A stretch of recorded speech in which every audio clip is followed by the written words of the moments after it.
Sub jail దగ్గర.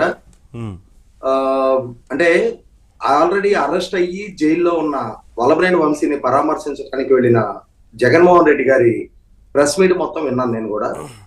వాస్తవంగా ఆయన ప్రెస్ మీట్ విన్న తర్వాత నాకు అనిపించింది ఒకటి.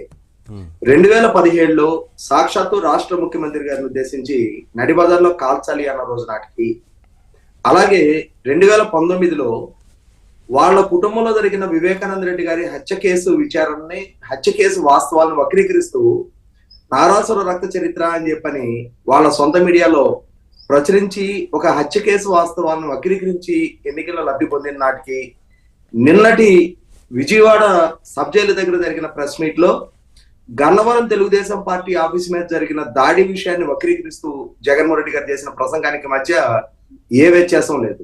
అంటే 8 సంవత్సరాల్లో అతని వ్యవహార శైలిలో మార్పు రాకపోగా ఉన్న కొద్ది కూడా అతని వ్యవహార శైలి మరింతగా దిగజారుతానే ఉంది.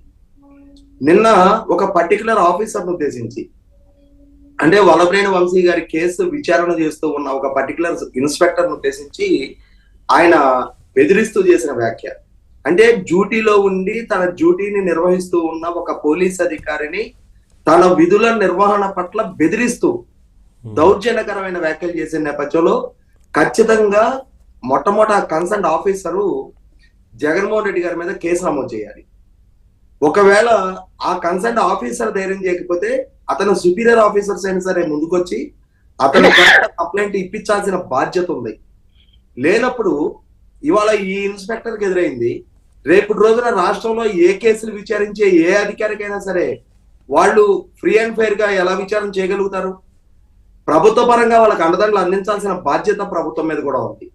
100% ఈ విధమైన వ్యవహార శైలి ఇదే విధంగా కనుక కొనసాగిన పక్షంలో జగన్మోహన్ రెడ్డి గారు మొట్టమొదట తప్పులు చేసిన తమ వాళ్ళ మీద విచారణ జరుపుతున్న అధికారుల మొరాలిటీ దెబ్బతీసే ప్రయత్నం చేస్తా ఉన్నాడు. అంటే మేము ఏం తప్పులు చేసినా సరే మా మీద చర్యలు తీసుకునే సాహసం పోలీస్ డిపార్ట్మెంట్ వైపు నుంచి జరగటానికి వీల్లేదు అని చెప్పిన ఒక బెదిరింపు దూరంతో జగన్మోహన్ రెడ్డి వ్యవహరిస్తా ఉన్నాడు.